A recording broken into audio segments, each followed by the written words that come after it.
This video has found you because your ancestors have a message just for you. So trust that your ancestors have brought you here to listen to this message today. I am Astar and welcome to Source Light Star. So today we are channeling messages from your ancestors, and this reading is extra special because it is a collaboration with the beautiful Luna from Luna Tarot 1. We have already done a collaboration a few years ago, so I am very excited to connect with Luna again. Thanks so much, Luna, for doing this collaboration. So this reading is a timeless reading, but the time I'm recording this video is the time between two eclipses. So between a lunar eclipse and a solar eclipse. So even if you look at it later on, it still carries the energy of this eclipse. And so what we are doing is basically on this side, we are looking into the past. So we are bringing through messages from your ancestors. So we can really see what is ending, what is closing. And on Luna's side of the channel, she is going to be tuning into the future. So we can really see what is being activated or what is coming as a result of these eclipses. But again, it's a timeless reading, so whenever you tune in, this message is meant for you right now. So you find the link to Luna's video in the description box below. She's an amazing channel. I really love that she is channeling very authentically and very, very real. And it's also very clear, like very clear guidance. So definitely feel free to check out her reading as well. You find all the links in the description box below. Also the link to our previous collaboration. I'm very excited to see what comes through. I hope you are excited too.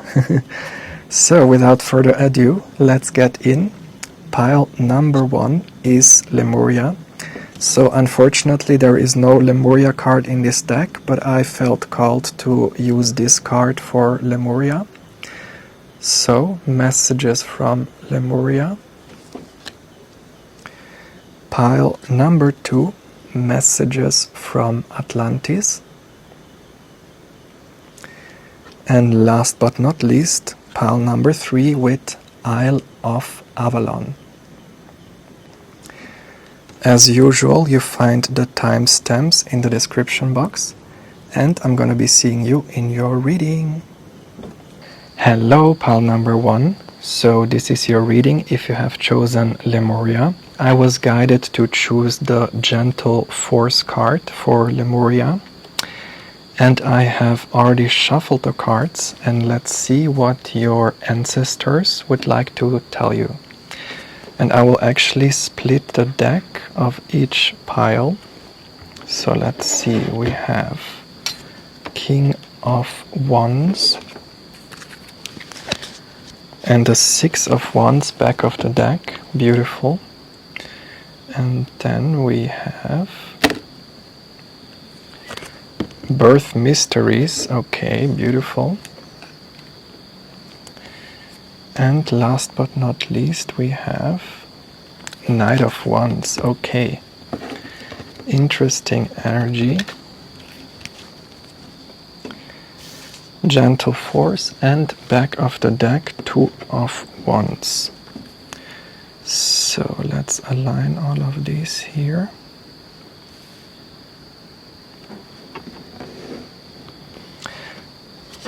Okay, since we are channeling messages from Lemuria, with this card here, I am very strongly being taken to the energy of being inside the womb. So here we are really talking about the very, very early phases of Lemuria.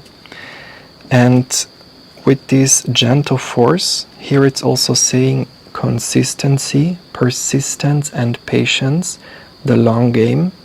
So I'm being made to feel that you have been on Earth for a very, very long time, all the way from the beginning, where we were still inside the womb of Lemuria.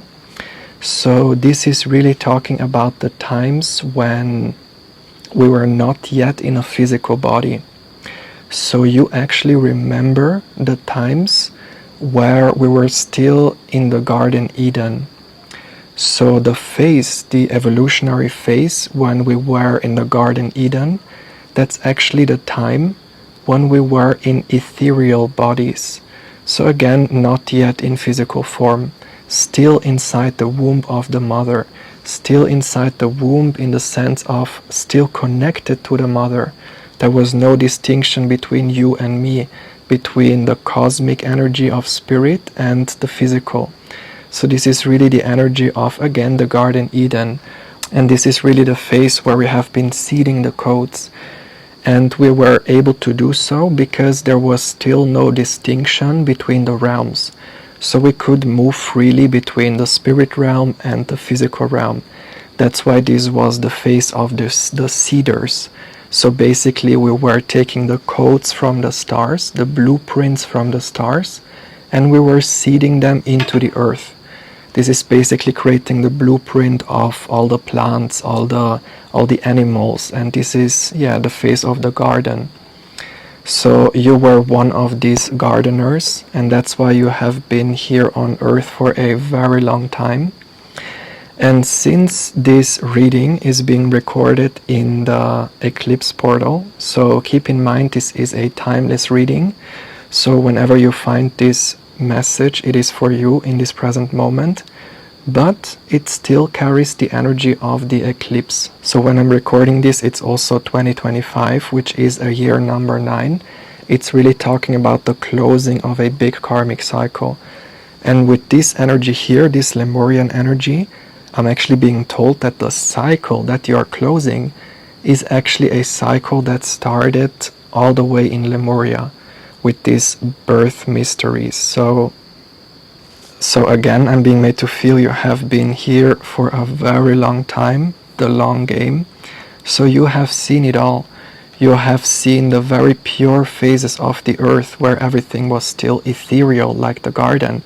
But you have also seen with this energy of fire, there is a lot of fire. You have seen also Atlantis. You have seen how empires were falling.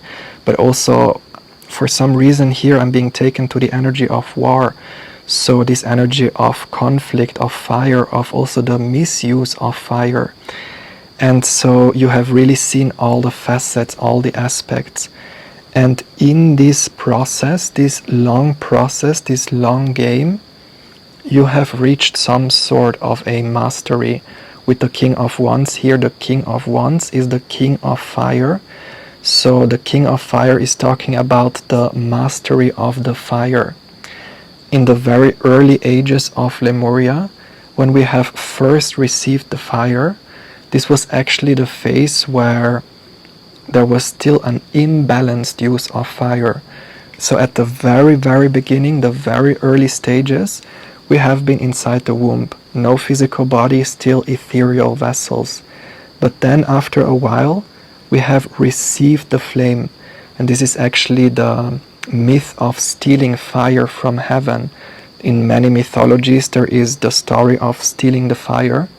And the stealing of the fire is actually the getting of the flame of spirit, the creative flame. Like when we have gotten the fire, this is the moment we have gotten individual will.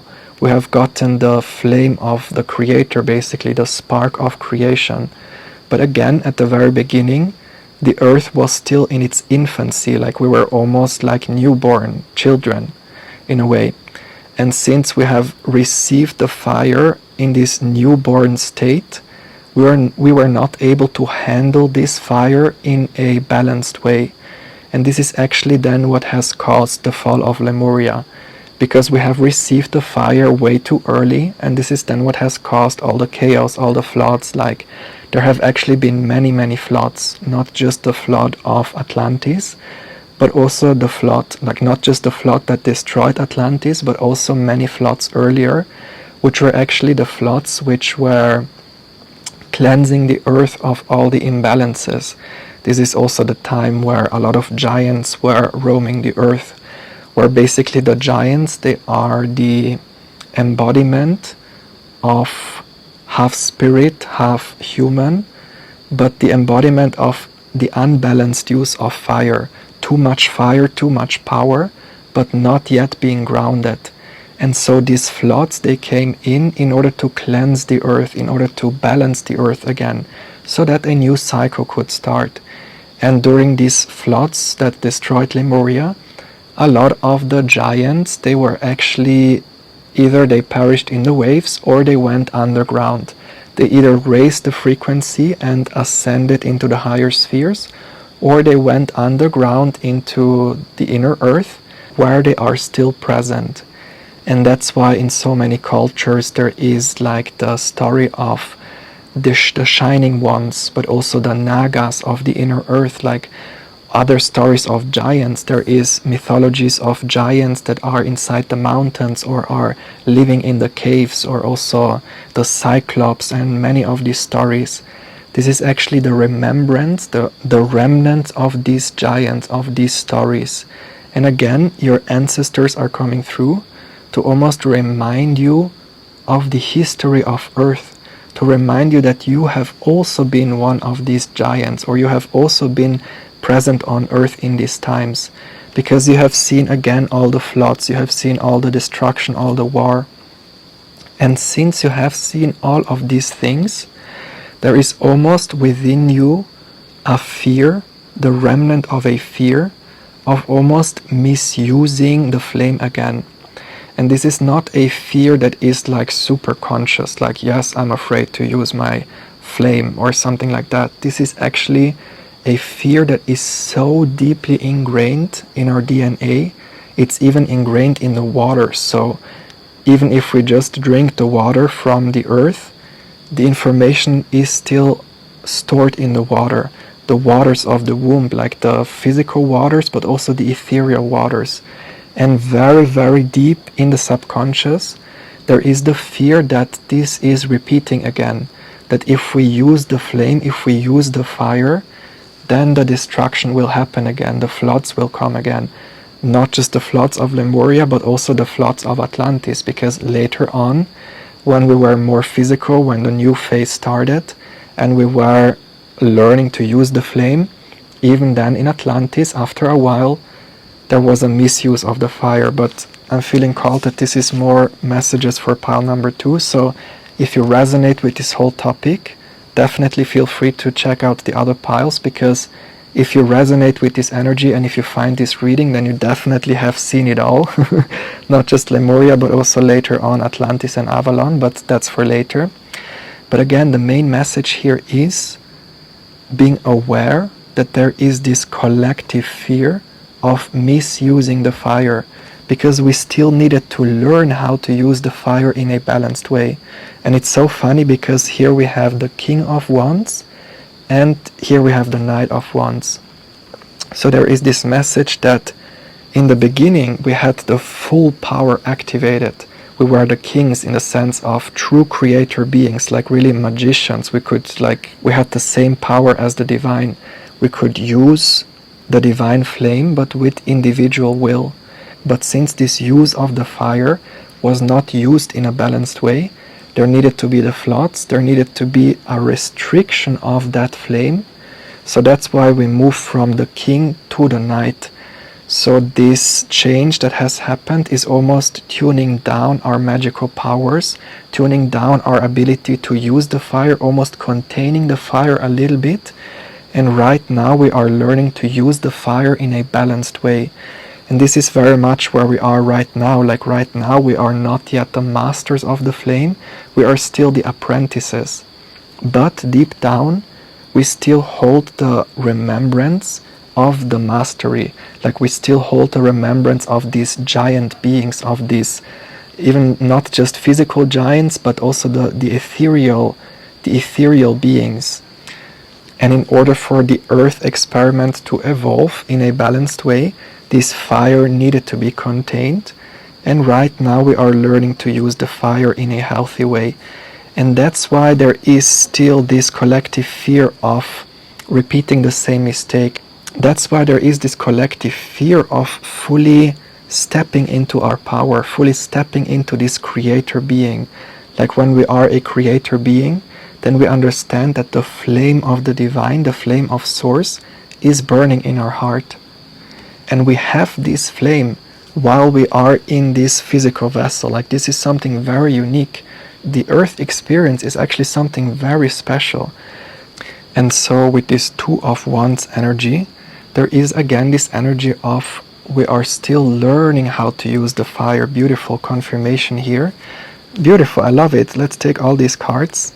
Wow, it keeps on going. Oh my god, look at this. Stop. Okay. That's it. So beautiful. It's so synchronistic. There we go.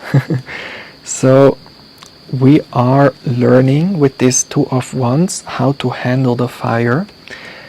And our ancestors are reminding us that we are still apprentices when it comes to using the flame, using this source energy, using the flame of the sun. But again, right now we are learning to master this. And here it's so beautiful that we have the Six of Wands. This is talking about success. So in this lifetime we are reaching some sort of success when it comes to mastering the flame in a balanced way, where it's not coming from an ego perspective like it has been in Atlantis, because in Atlantis the fire was used from an ego perspective, like this is what then led to the destruction of Atlantis, so the misuse of the fire again. So right now we are learning to become masters of the flame again, and it's happening in a very gentle way. Like, I'm really feeling, yes, with this gentle force here. There is this energy of consistency, persistence, patience, like almost this feeling of mastery, but in a slow way, like slow and steady, but in a way where the fire is not overwhelming, where it's not overpowering. And that's why we are going through these cycles of purging all the ancestral karma, purging all the fears that have been holding us back from embodying our power. And then once these fears have been washed away, the light is being increased, the sun is being increased, more light, more frequency. This is again this energy of the solar flares, DNA activation, more light, more awareness, and then slowly and steadily this light is coming back, the power is coming back, our ability to use the flame is coming back. So essentially we become magicians again. Essentially there is this energy of closing the cycle. And in order to close the cycle, we have to go back to this same energy, the energy of being a magician, using the fire creatively, using the fire, the flame of source, but again in a balanced way. And only if we do that, then we can close the circle, then we can find the completion, then we can have this moment of coming into fruition. Because since we have started with the flame here, with the King of Wands, we also have to come into this same energy in order to close the cycle again. So the message here is that we are meant to heal in this lifetime. We are meant to use the fire in a creative way in this lifetime. And that means we have to come into our full power in this lifetime. But again, it's happening slowly and steadily, so that it's not overpowering and overwhelming, and the fire is used in a way that is balanced, that is in the highest good of all. And that's why in this lifetime it's super important to act from a place of a pure heart. So with the sun there is also this energy of childlike purity. So in order to be able to be a magician, to use the creative flame in a balanced way, we have to come from a place of a pure heart. So when we have a pure heart, when we are acting in alignment with that pure energy, then the fire is increasing, then the power is increasing, then we have more magical abilities, more abilities to connect to the spirit realm, to use the fire, use the elements, use the magic, basically.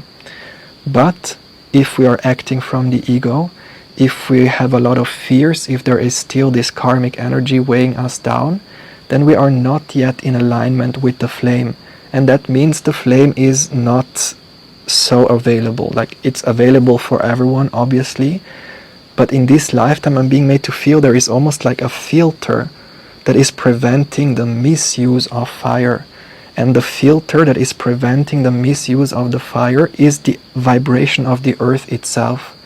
Because the vibration is rising, and since it is rising, it is almost not even allowing the misuse of the fire. It's not even allowing the fire to be used for destructive or ego selfish purposes.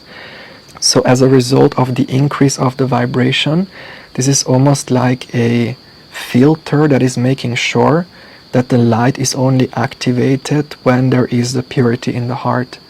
And that's why the best we can do in order to bring the fire back is acting from a place of being connected with our inner child, wanting to use the fire for creative purposes, not for our selfish ego gain, but for the benefit of all.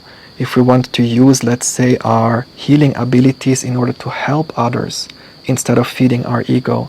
So what this practically can mean is using our gift of clairvoyance or clairsentience, or like our healing ability, in order to help others, or using our creativity or our way of looking at things in order to inspire others, or also using our power, our confidence, like the flame, in order to help the collective to heal.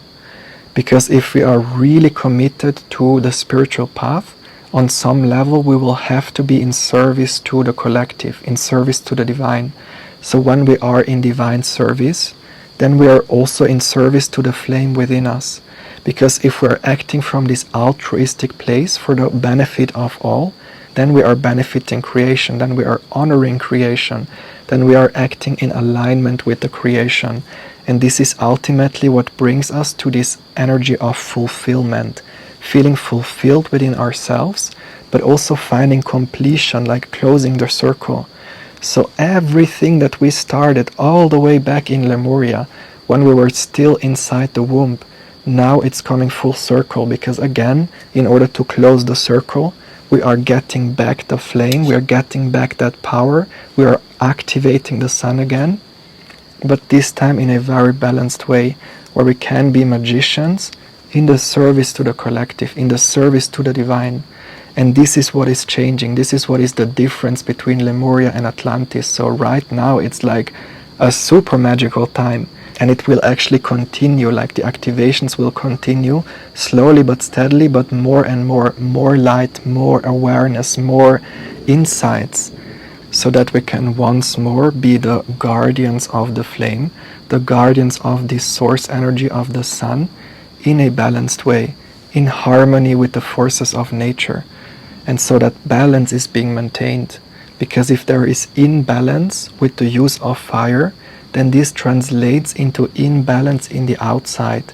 So all the floods of Lemuria and Atlantis, they were just a mirror of the imbalance that we had within ourselves. And so when we find balance within ourselves, the balanced use of fire, then this is what is allowing the balance to be restored also in the outside, as within, so without. And this is the harmonization that is happening right now. So your ancestors from Lemuria and Atlantis and all the ancient ancestors of the earth, they have been coming through to inspire us to use the flame in a balanced and harmonious way. So if this message has found you, trust that the message is for you. So if this reading resonated, please let me know in the comments. And also I'm offering personal readings and healing sessions and light language activations. So if you would like to go deeper, feel free to reach out. And also please don't forget to watch part 2 of this reading. So in this reading we have been looking into the past, and Luna on her channel, she is gonna be looking into the future, so we can have the full picture of what is being released and what is being activated. So thanks so much for tuning in again. Thanks for spending this time with me and watching, and I hope to see you in the next video. Bye bye, much love. Hello, pile number 2. So this is your reading if you have chosen Atlantis. And today we are channeling messages from your ancestors. And let's see what your ancestors from Atlantis would like to tell you. Messages from your spirit guides from Atlantis. Actually, you know what? I'm gonna split the deck. Yes, beautiful. We have the Tower. Then we have the 6 of Cups in the back of the deck. Then let's split this one here. We have Follow the Stream.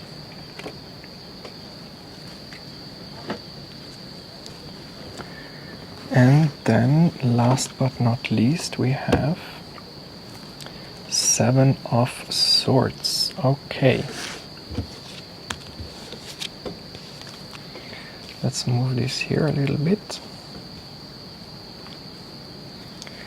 And back of the deck, 3 of Cups.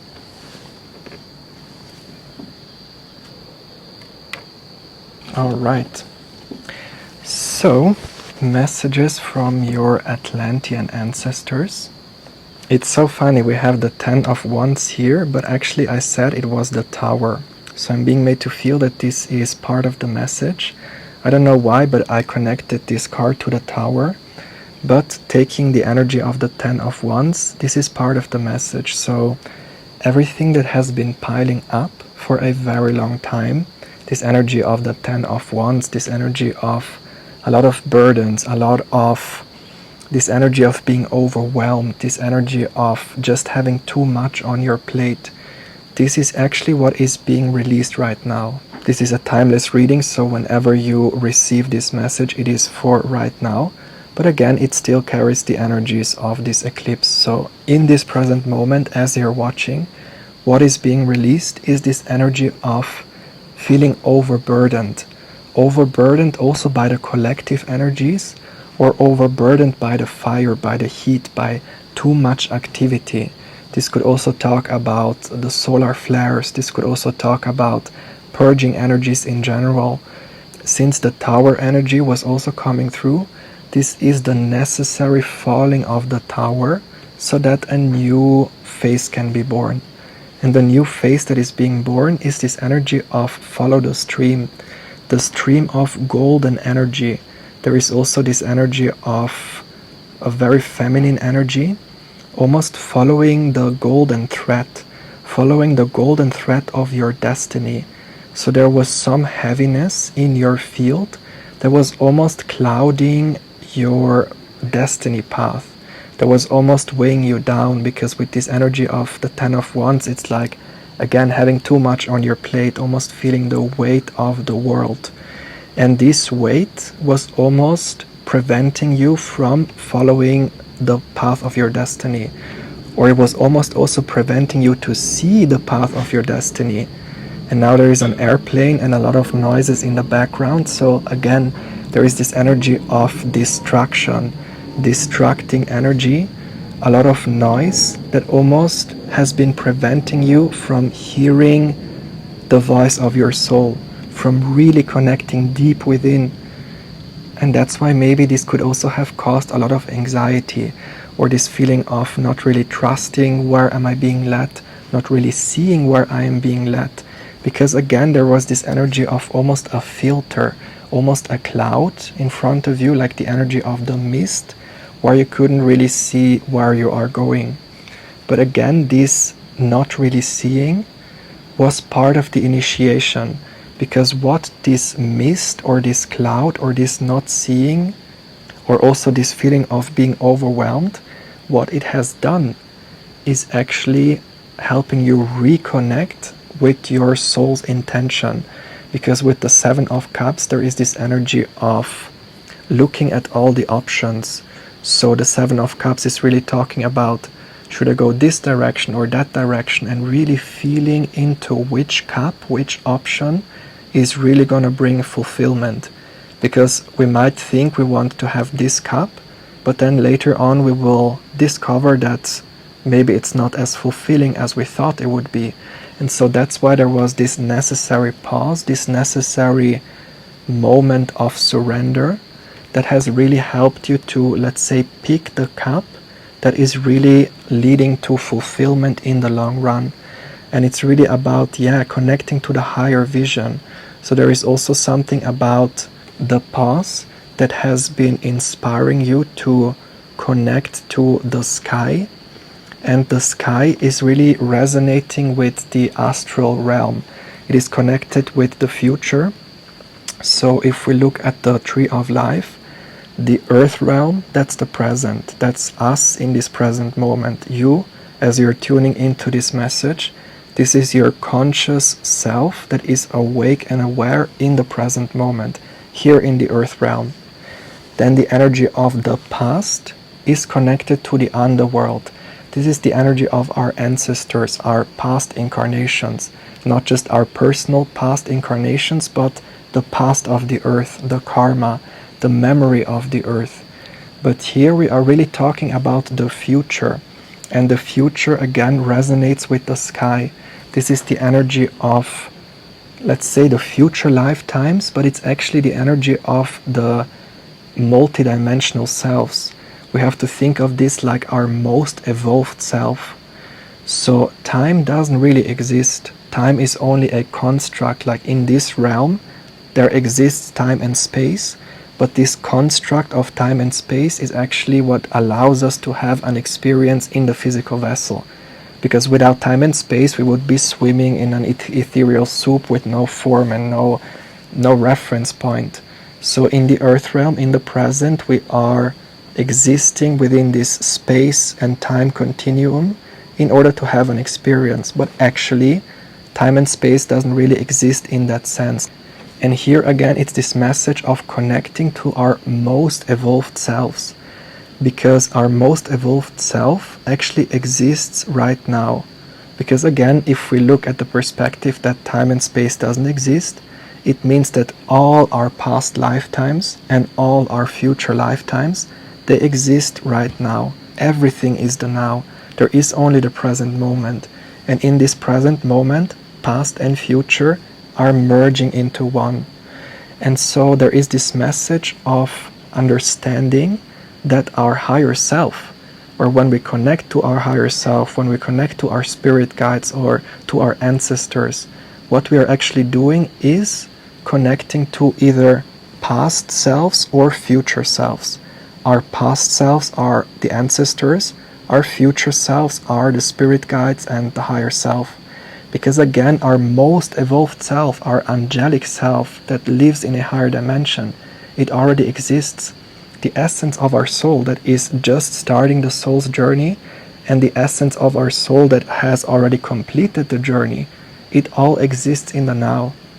And that's why when we connect to the sky, to the astral realm, like let's say to the future, we are connecting to a future version of ourselves. And these are actually the spirit guides that are giving us information, they are giving us clues, they are helping us follow the stream of our destiny, and like walking the path of our destiny. Because again, that most evolved self has already walked the path. They have already walked the path of our destiny. They already know what needs to be done in order to move to this higher expression. They already know which steps need to be taken in order to align ourselves with our destiny. And that's why we call on to our spirit guides or our higher self. Because our higher self has the perspective of past, present and future. So when we connect to our higher self or our spirit guides, we are connecting to the version of ourselves that lives outside of time. And it's very interesting, actually this is messages from your ancestors, but for some reason your future self or your spirit guides or your multidimensional selves are coming through. But the message here is, it's actually both. Future and past, it's somehow both, because it's all about timelessness.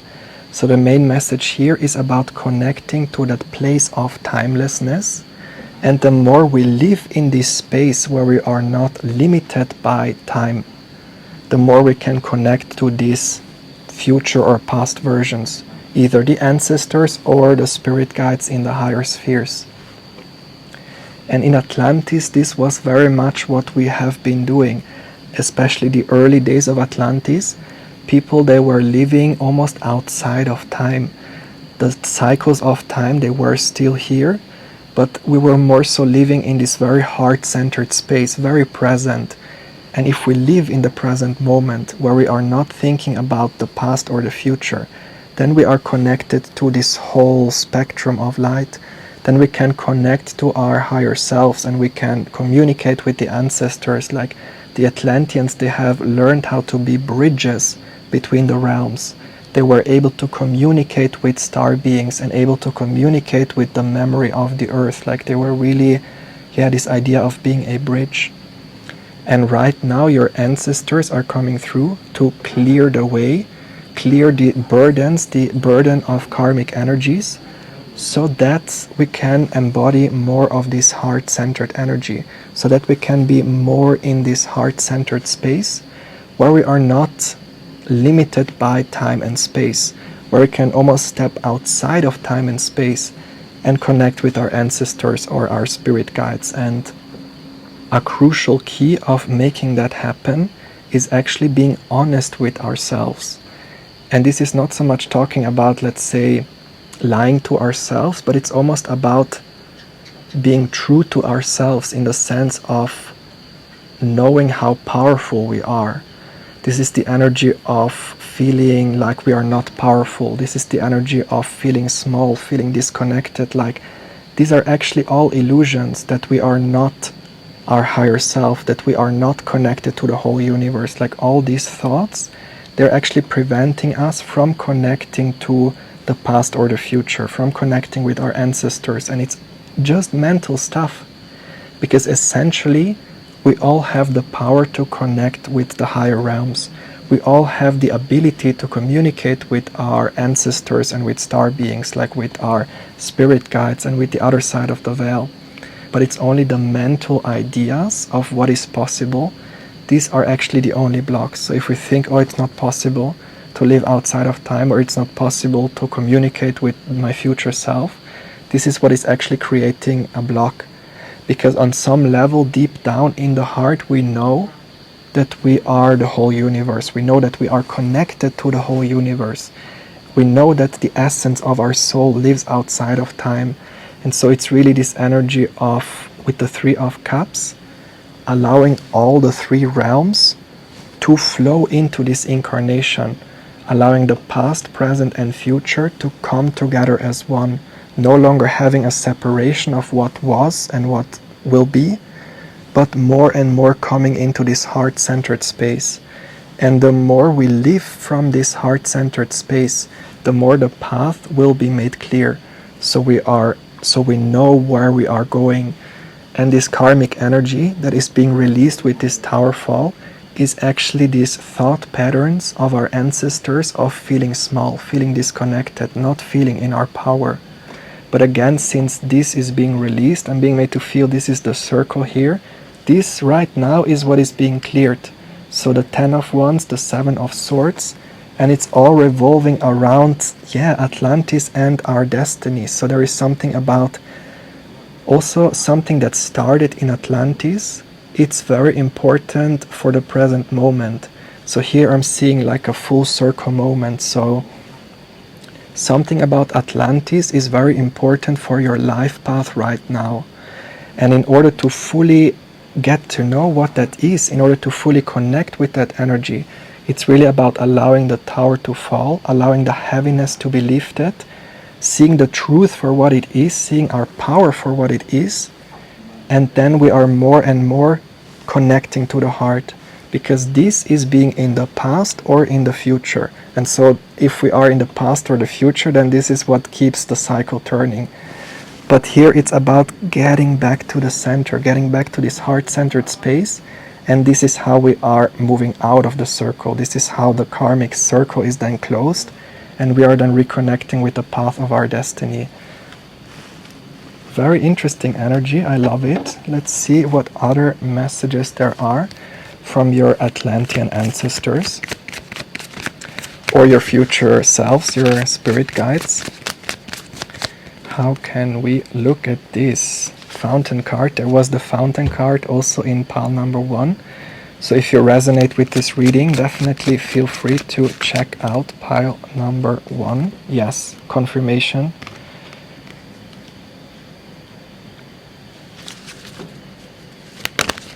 This is absolutely the confirmation from Spirit. Yes, look at this strength.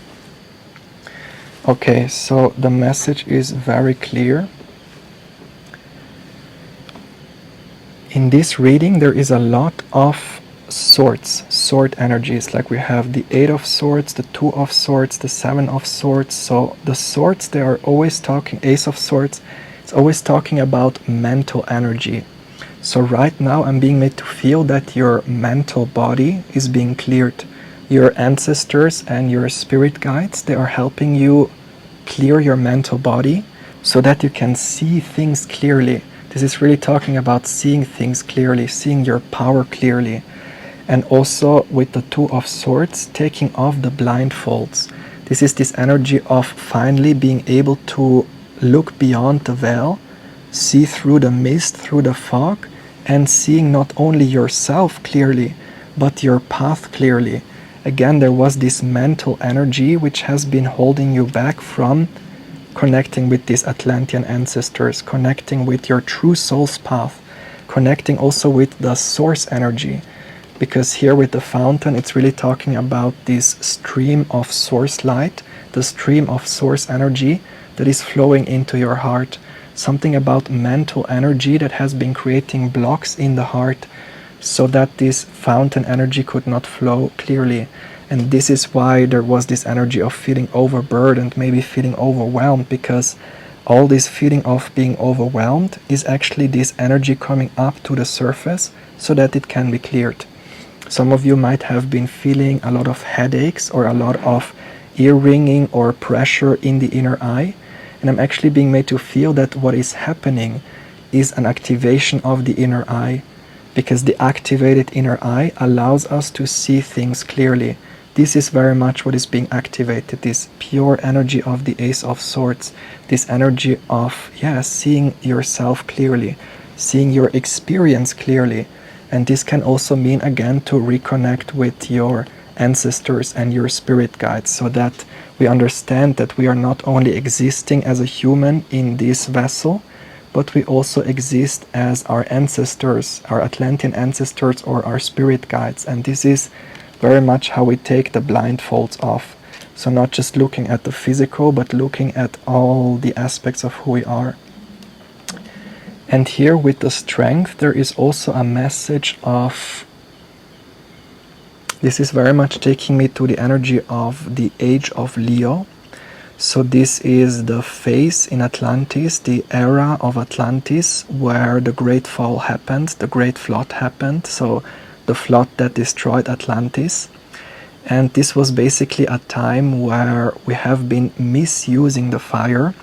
I talk about the fire also in pile 1, so definitely if you're still here and if this reading resonates, I invite you to look at pile 1, because I feel they're very much connected.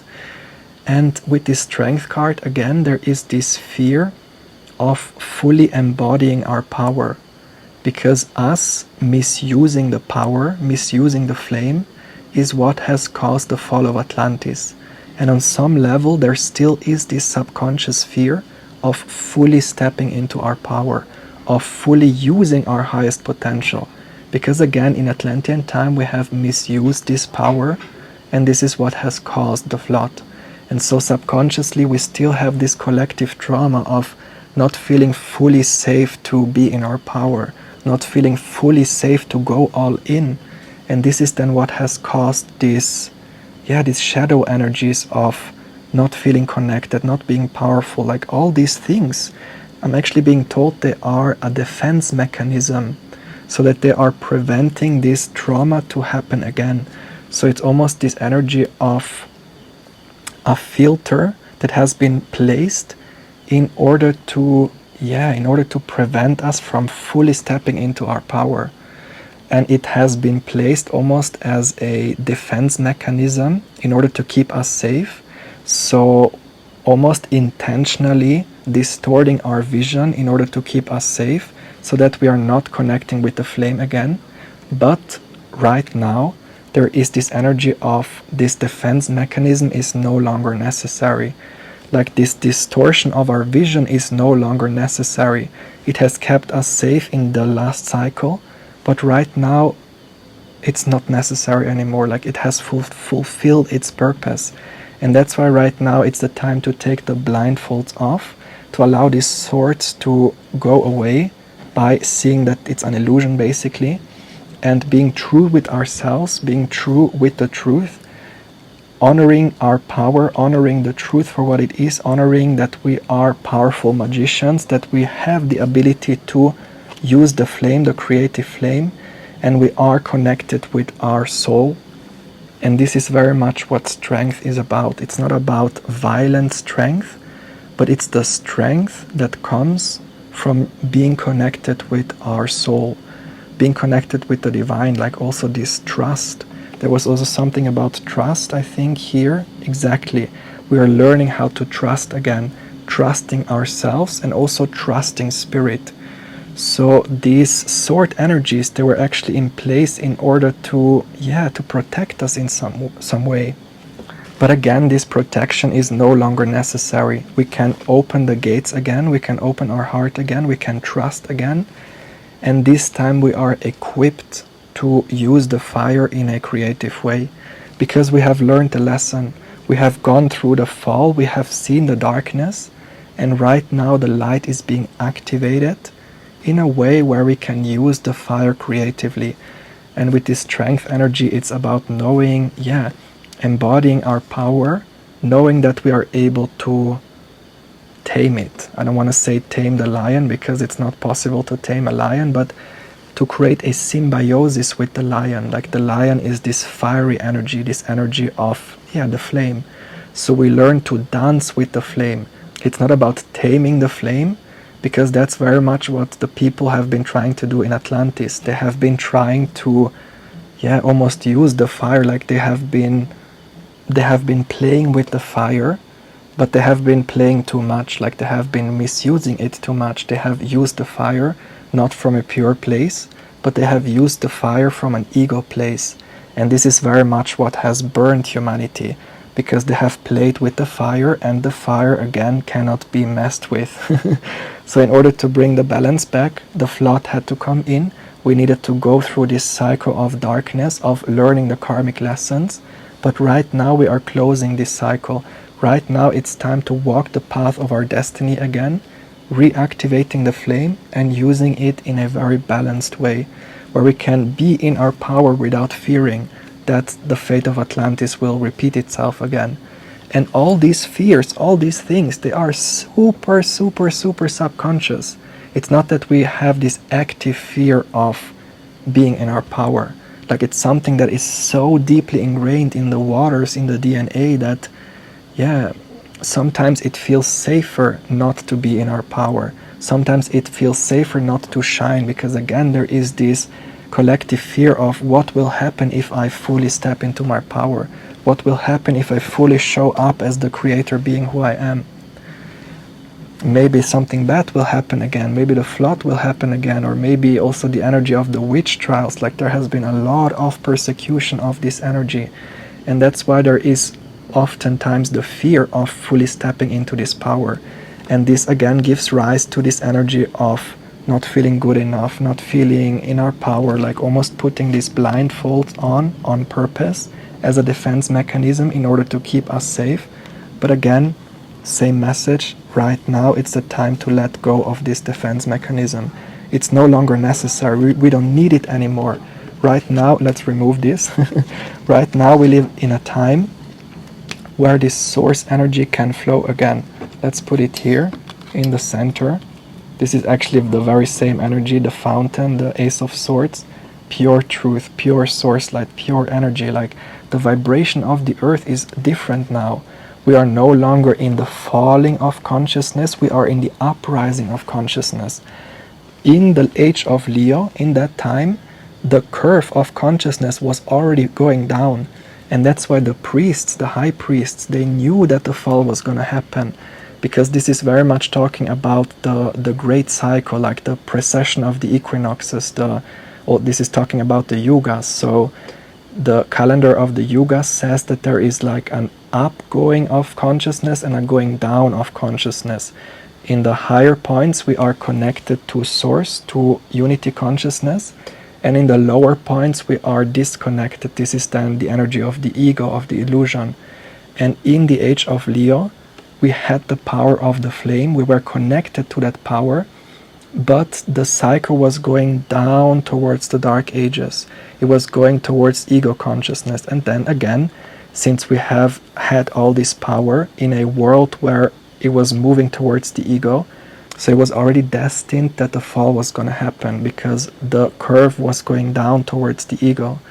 But again, right now we are in the opposite time of that, because the opposite of Leo, that's Aquarius. So now we almost live in the mirror times of Atlantis, and that's why right now we almost continue where we have stopped in Atlantean times. Because if we look at all the signs as a clock, like the whole cycle of 25,000 years, then we are exactly in the middle point between the fall of Atlantis in the age of Leo and the starting of the age of Aquarius right now.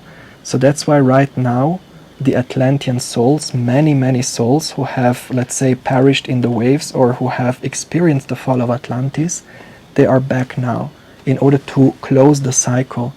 Because we have to close the cycle in that sense. We have to come back again in a time where the consciousness is rising again. So again, to summarize, in the age of Leo, we had the power of the flame, but it was going down towards the ego. And right now, we still have the power of that flame, but now we live in a world where the consciousness is going up again. So that's why right now there is this activation of this Atlantean energy. So all these souls who have been in Atlantis, most of them are back here on Earth. And right now the activation is happening to activate the flame again, so that we can use it for creative purposes. And so again, right now we continue where we stopped with the fall of Atlantis. And this is very much this new beginning energy, the full energy. Like right now the rules are different. Right now there is no need to be afraid anymore, because again the consciousness is flowing upwards towards the unity consciousness. It is not flowing down towards the ego. And that's why it is safe to fully be in our power, to fully embody our strength, because again the vibration of the earth is rising. We are moving towards this unity consciousness, towards this pure energy. And that's why it's safe to go all in. It's safe to activate all our powers and to really stand in our power. And knowing that all the fears and all the blockages, they are not our own. They are just the fears of our ancestors trying to keep us safe. But right now is the time to revive Atlantis again, to reactivate this remembrance. And the more we are in this heart-centered space, the more we are connected to the heart, to the eternal present, beyond time and space, beyond past and future, the more this Atlantis energy is being activated. The remembrance of Atlantis, but also us being in alignment with this source energy. So beautiful. Here it says, stay in alignment as you grow. Beautiful energy. This is exactly being in alignment with this source energy, this flow of source energy flowing into our heart. And this is what it means to be fully connected to the present, the eternal present. And this present energy is exactly the full. Beautiful, beautiful. Love this message. I hope you resonated with the messages. Please let me know if you did. And I'm also offering personal readings and healing sessions. So if you feel the call to go deeper, to explore your Atlantean past lives, or if you feel you need some support with any activations or any clearing, definitely feel free to reach out. I would be happy to be your guide. And also please don't forget to check out part 2 of this reading, where Luna is going to look into the future part. So what is being activated or what is coming with this eclipse portal. You'll find all the links in the description box below. So thanks so much for watching again, and I hope to see you in the next video. Bye bye, much love. Hello, pal number 3. So this is your reading if you have chosen Isle of Avalon or Avalon in general. And again, we are channeling messages from your ancestors. And I will split the deck and let's see what they would like to tell us. Okay.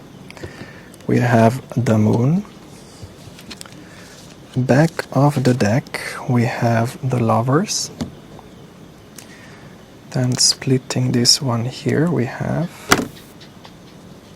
ride the waves. Okay. Back of the deck, Lady of the Lake, and I'm actually gonna put this here in the center. And then splitting this one here. Oh wow, we have the Emperor. Okay. Back of the deck, let's see if we can look at this. Oh my god. Okay, wow. Death. Beautiful energy, very suiting with the eclipse energies. I hope you can see. Yes, okay.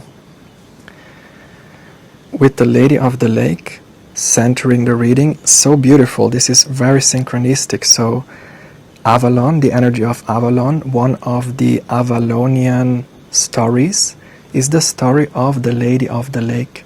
So one of the Arthurian legends is the legend where the Lady of the Lake emerges from the lake and she is giving the sword to the king. I'm not too sure if it's the same sword like Excalibur, but let's say it's the same, or like let's say even if it's not the same story, it still carries the same energy. So basically only a true king is able to take the Excalibur, like to retrieve the sword from the stone. And I'm being made to feel this Lady of the Lake giving the sword, it carries the same energy. So the sword of Excalibur, again, is this sword of truth. It's really talking about the clarity of perception, discerning between what is real and what is not real. And that's why only a true king is able to take it out from the stone. Only a true king is able to wield this power. When King Arthur is taking out the sword from the stone, this means he basically carries the energy of a true king. And it's so beautiful because the energy of Arthur is very similar to the energy of Osiris, which is Astar, Arthur, but also this energy of Azrael, so in the Christian tradition, Azrael is the angel of death. So Azrael or Arthur or Astar is actually this energy of the true king. The king in the sense of having the spiritual vision, having the clear vision that allows us to discern the illusion from the truth, the shadow from the light. And this is very much this energy of the Ace of Swords, this energy of being connected with the purity. Here we also have the swan. This is very much taking me to the Sattva. Sattva is this very balanced energy. Sattva is like the center point in the middle, balancing the Alpha and the Omega, the life and the death, the spirit and the matter. So the sword of Excalibur, or the sword of the Lady of the Lake, is really this ability to discern the illusion from the truth. And when we are able to do so, when we are able to look beyond the veil of illusion with the moon, then we are a true king. Then we are embodying this energy of Arthur, which is true kingship, understanding that we are actually Sattva. So when we embody this Sattvic energy, which is the balanced energy between life and death, Alpha and Omega, spirit and matter, then we are the sovereigns of the universe. Then we have taking a seat on the throne, embodying divine sovereignty. And it's so beautiful that the Lady of the Lake is the one who is delivering that sword. So this is also talking about Kundalini activation, because the Lady of the Lake very much connects us with this Sattvic energy, again the energy of the swan. This is very much the energy of Isis. So Osiris is not able to be a true king without Isis. So Isis in that sense is the energy of Kundalini activation, Kundalini rising. So the energy of the serpent energy that is flowing upwards. So Isis is the serpent energy of awakening that is flowing upwards from the earth into the heavens. And when this activation happens, when the Kundalini is being stirred and it is rising along the central channel, along the sword of Excalibur, along the sword of truth, the spine, not just the physical spine but the ethereal spine, and it is hitting the pineal gland at the center of our brain, then this awakening moment is happening, this enlightening moment is happening. And what is happening is basically the harmonization of the left and the right brain hemisphere. The harmonization again between spirit and matter. Because the right brain hemisphere, that connects us to the energy of the moon, the energy of the intuition, that's the energy of spirit, of the invisible. And the left brain hemisphere is the logic, the matter, the masculine energy. So when the Kundalini is activating, it is rising along the spine and it is hitting the pineal gland. This is basically allowing the pineal gland to secrete, and this secretion is the anointing. So when we are talking about the anointing of Christ, like this Christ energy, the anointing of the oil is basically the secretion of the pineal gland as it is harmonizing with the pituitary gland. So when the energy of the pituitary, which is the feminine, and the energy of the pineal, which is the masculine, when they come together, then this secretion is allowing us to see the truth. So this is really also like a chemical process. So the process of awakening is also a chemical process. It's not like some woo-woo thing. It is really talking about the science of our body, the science of the glands and the secretion of the glands. And this secretion is actually, in many stories, it's talking about the river of honey and milk. Because the pineal gland, which is the feminine energy, the lunar energy, that secretes a white substance. And this white substance is the energy of milk, like the life force energy, like this is really the brain fluid. And the pineal gland, when it gets triggered, when it gets activated, it is triggering this golden substance, and this is basically the nectar, the honey, the ambrosia. And that's why when both the pineal gland and the pituitary gland harmonize and both secrete, this is then the river of honey and milk, and this is the anointing of the Christ. And when this happens, then we have this unity vision, and this is what it means to be a true sovereign, embodying this sovereign energy, like this energy of Osiris. But again, all of this can only happen with the Lady of the Lake, with the upward flowing Kundalini energy, because without the feminine, the masculine cannot be activated. Without the serpent energy, the pineal cannot be activated. And that's why the feminine activates the masculine and not the other way around.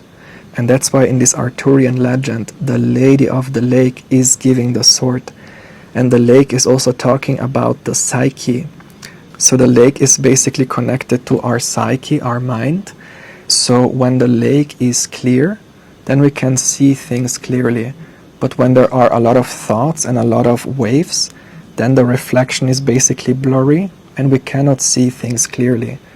So this sattvic energy, this energy of the swan, is actually about allowing the thought waves to be stilled, allowing the lake, the reflection of the lake to be very still.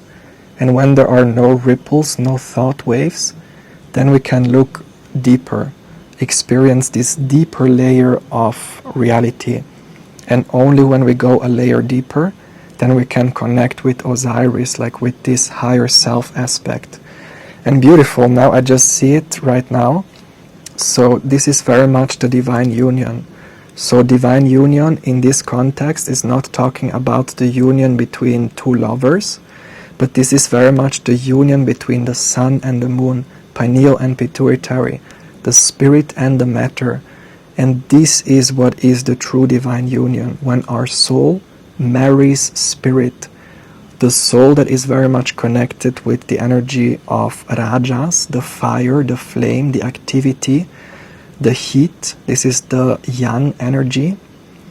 And the lunar energy, that's yin, that's the blackness, that is the receptivity, that is the invisible, the inertia. And when there is a perfect balance between masculine and feminine, between the soul and spirit, then this activation is happening. Because essentially, it actually all comes from the spirit, which somehow has female qualities. Because spirit is basically, it starts with the great void. It starts with this infinite womb of creation. So spirit is actually beyond androgynous.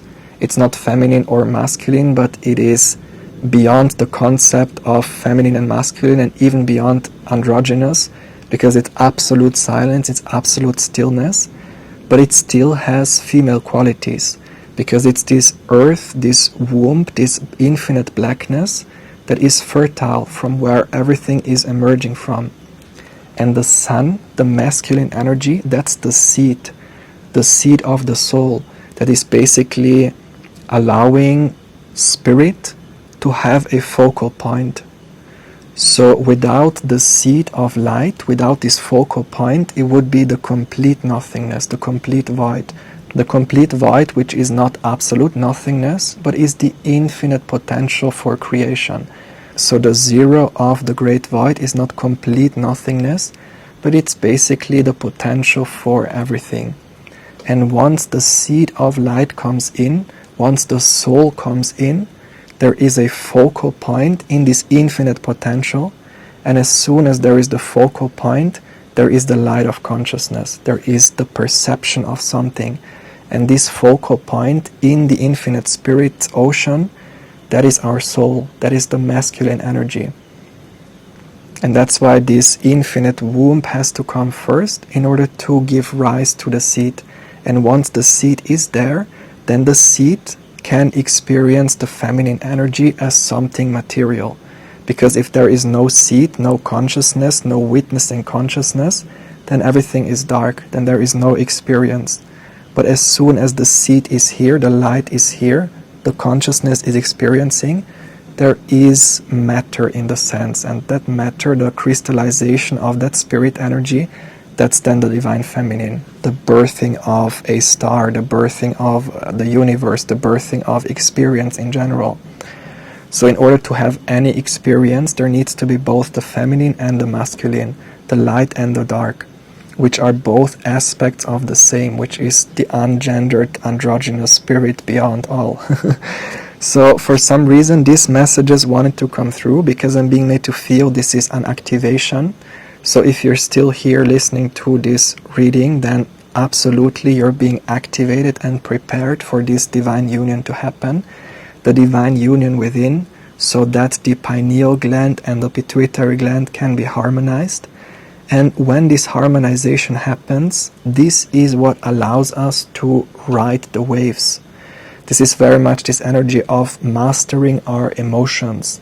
This is not about conquering the forces of nature, but it's about flowing with the forces of nature. Because when we have activated this Osiris aspect within ourselves, this energy of the king, the kingship, this Arthur energy, then it means that we are not crushed by the waves. Then we are basically learning how to surf, because we are connected with that point of stillness, with the point of blackness, so that nothing in creation can touch us. So Osiris, that's basically the master of the blackness, the Lord of the perfect black. And this also resonates with the energy of Shiva. Shiva is basically the energy of eternal meditation. So when we have mastered the art of meditation, when we are able to look beyond the ripples of the lake, then it means we are able to connect a layer deeper, not just the physical, not just the experience of time and space and matter, but a layer deeper, stilling the waves, looking at the bottom of the lake. And when we are able to look at the bottom of the lake, we experience Osiris, which is this perfect stillness, the perfect blackness. And if we have activated that aspect within ourselves, we have activated this divine sovereignty, and then it means that we are not so much affected by the waves of up and down, the waves of the feminine energy. The feminine energy is the serpent energy of up and down, of ebb and flow. Like this is the waves of emotions, the thought waves, and everything in creation basically is like a wave. And so when we have mastered meditation, we are learning to ride the waves, ride the ebb and flow, ride the cycles of the moon, instead of feeling overwhelmed by them. And that's why right now this activation is happening, this divine union is happening within all of us, so that we can have a more gentle experience of creation, so that creation is not feeling like it's super overwhelming. Because when we are, let's say, on the surface level, without connecting to that deep anchor within, like if we're not fully connected with the masculine energy in a balanced way, then we are really in the feminine and like almost in a boat where it's like a lot of emotions, a lot of thoughts, and also the energy of the collective, like it's a rough ride, let's say. But when this activation of this Osiris energy happens, this Kundalini activation and this harmonization of the brain hemispheres, then we are much more anchored in this grounded frequency, this frequency of the sword, this frequency of sattva being balanced. But then obviously the other energies will still be there, the energy of alpha and omega, like the rajas and the tamas, the activity and the inertia, because essentially all three energies are always present. But the more we anchor in this sattvic energy, the more we are grounded with this balanced masculine and feminine, the easier it becomes. And here with the Isle of Avalon, like I chose obviously this card because it's talking about Avalon, but now looking deeper at this card, it's also about healing, returning to wholeness, and it's really this receptive energy. But funnily enough, having a balanced masculine energy allows us to feel safe in the feminine energy, because basically when there is too much masculine energy, there is too much activity, too much fire, too much rajas, too much this sense of needing to control, this sense of needing to do a lot. And if there is too much masculine energy, then the feminine doesn't feel safe to surrender, then the feminine doesn't feel safe to fully release and like to be receptive. But the feminine needs to be in her feminine.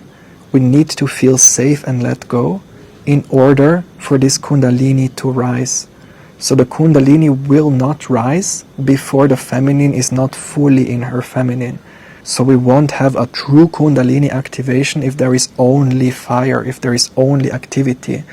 And that's why if we try to force a Kundalini activation through the fire and through a lot of heat and breath work, like it can actually create a lot of damage.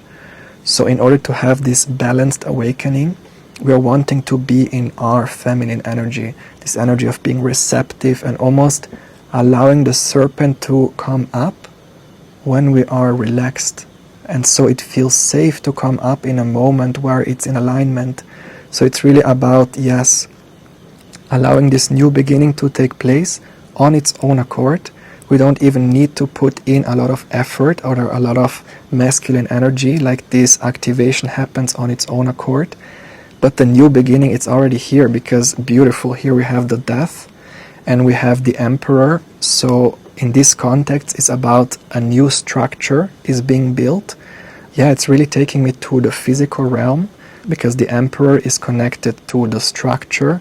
And in this sense, it is talking about a new structure in the physical, a new timeline, new circumstances, it's talking about the earth realm. So a new circumstance is being born, and the seed, the key that allows this new beginning to take place, it's actually this Kundalini activation, like this harmonization of the two brain hemispheres.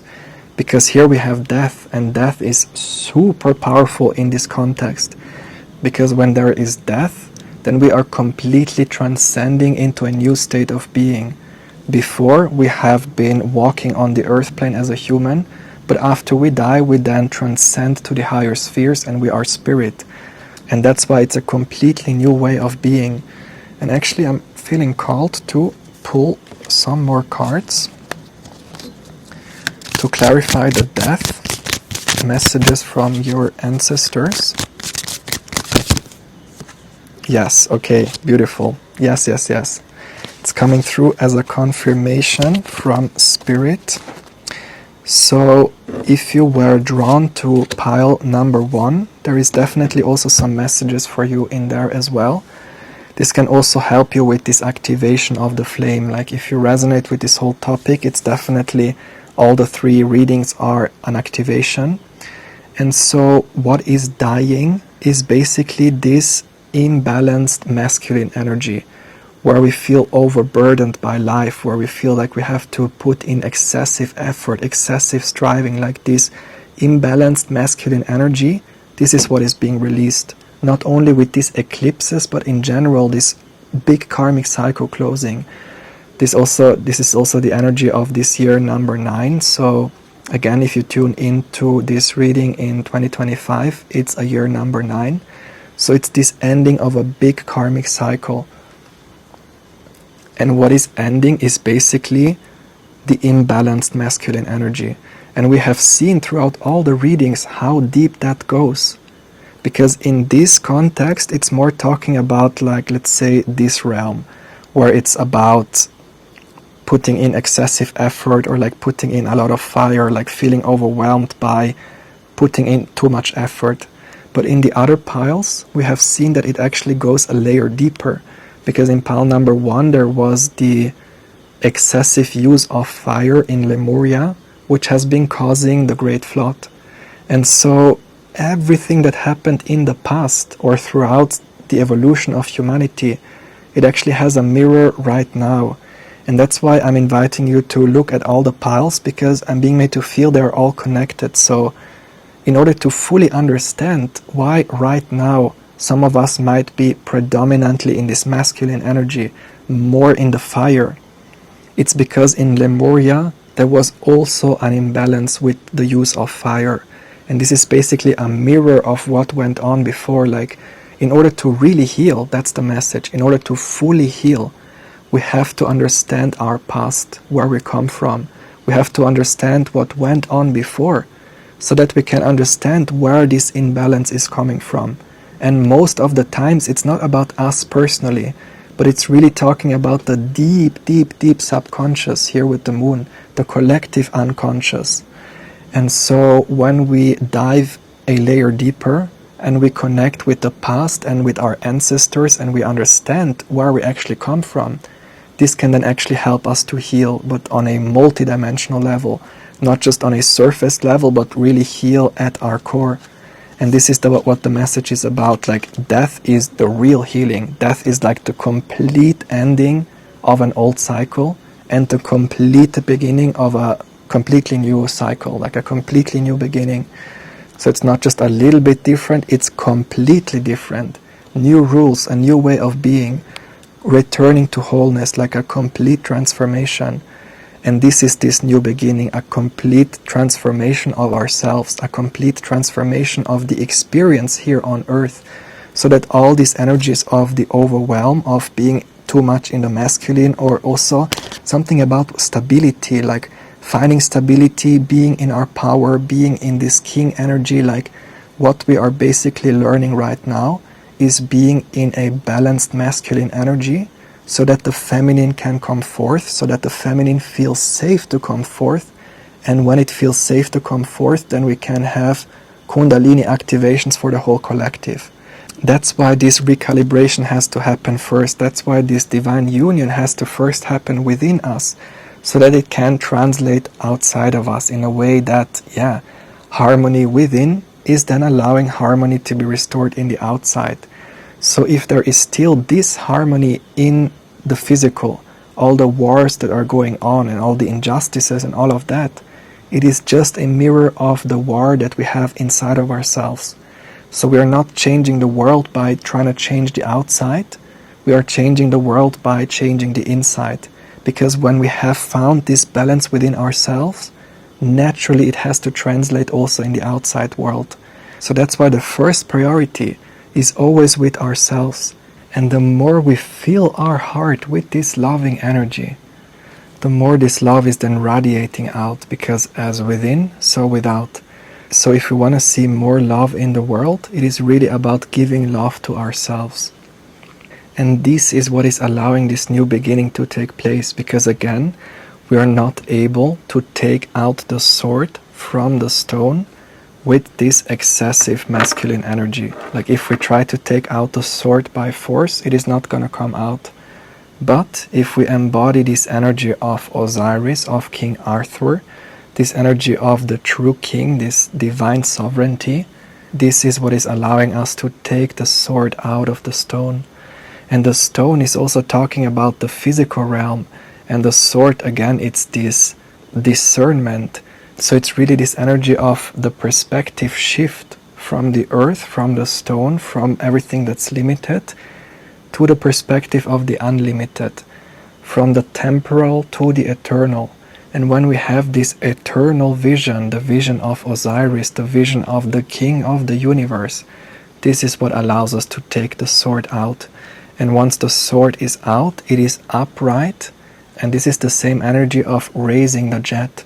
So we're taking the sword out from its facing down position to the upright position, and the sword upright is actually the central channel, this sattvic current, that is allowing the Kundalini to rise. So the main message here from your ancestors, first of all, it's a reminder of what the divine union actually is about. Secondly, I'm being made to feel it's the activation in itself, because it's not just the words that I'm channeling, but it's really the energy that is coming through. But it's also this remembrance that I'm being made to feel you have already been there. If you resonate with this Avalon energy, and if you resonate with this whole reading, I'm being made to feel in a past lifetime you know how it is to live with a fully activated Kundalini. You know how it is to live with the power of the flame. Like, you are a magician, you are a witch, you are definitely embodying this energy. So on some level you already know what a true divine union is about. It's like this, again, living in harmony with the heart, having this clarified vision. And right now what is happening is the whole collective is being activated. So there is really this energy of also, I'm seeing a lot of third eye activations. Part of this death process is almost the collective awakening of the third eye. Because again, when the third eye is cleansed, this is allowing us to have a clear vision. And a clear vision means seeing both the physical, the material, the masculine, but also the feminine. Because again, if we are predominantly in the masculine, then it also means that we are predominantly focusing on the matter, focusing on the physical.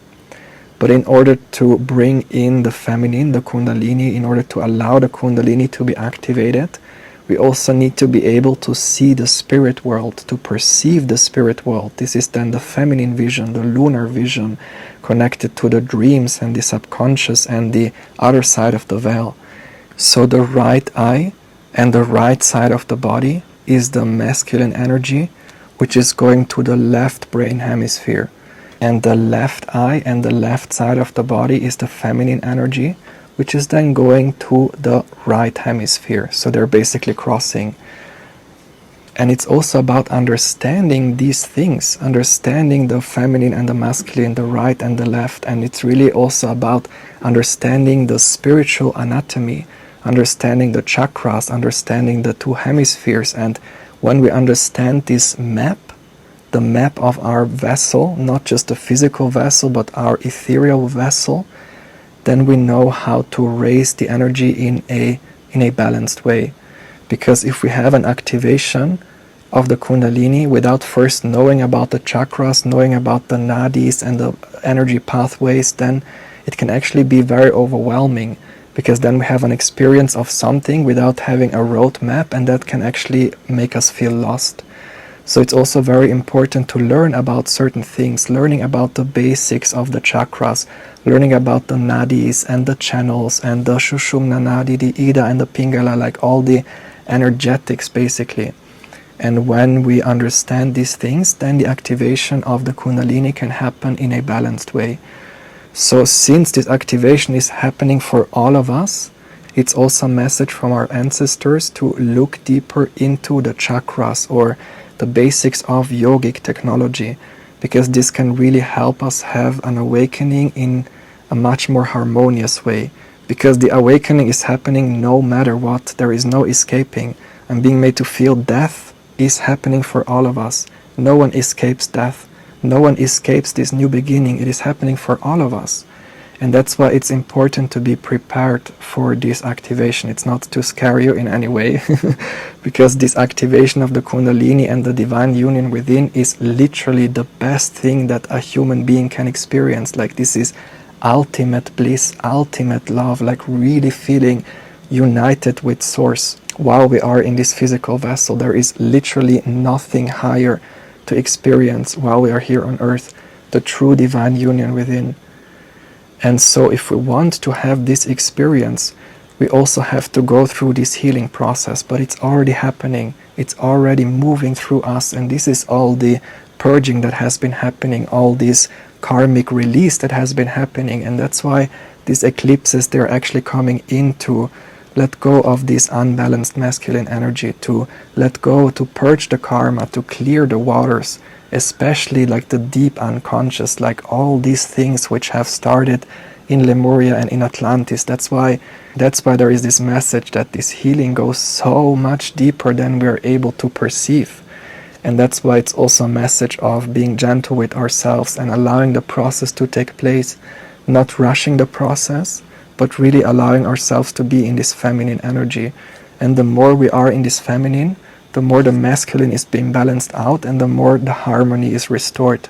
So it's really about focusing a little bit more on the feminine right now, allowing ourselves to rest a little bit more, allowing ourselves to be a little bit more receptive, focusing a little bit more on the invisible, on the other side of the veil, and understanding the other side of the veil.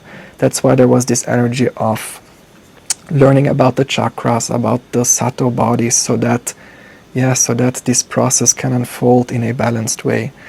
And with the magician, absolutely, the death is about letting go of an old cycle, and the new beginning is about becoming a magician again. But we always have been a magician, like we always have been the kings, we always have been the true sovereigns.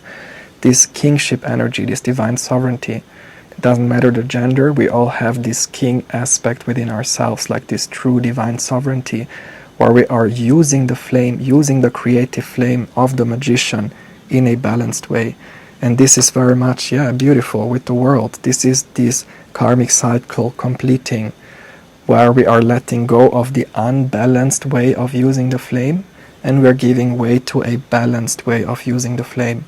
And that's what this death is about. The death of the old and the beginning of the new, where we live in a world where we are all balanced within ourselves, where we all experience this divine union within ourselves.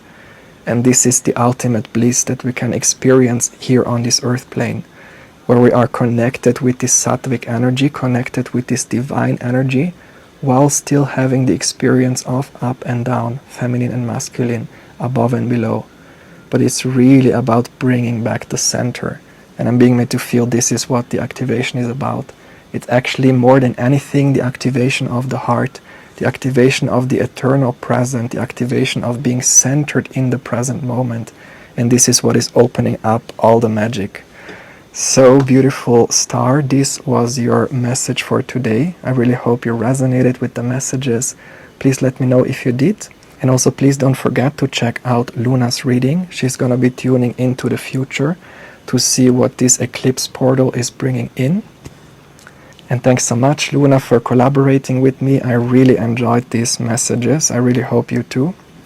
And if you feel the call to go deeper, I'm also offering personal readings and healing sessions. So if you feel the need for support with any clearing or any activation, feel free to reach out. You find all the information on my website below. And thanks so much for watching again. I hope to see you in the next video. Bye bye, much love.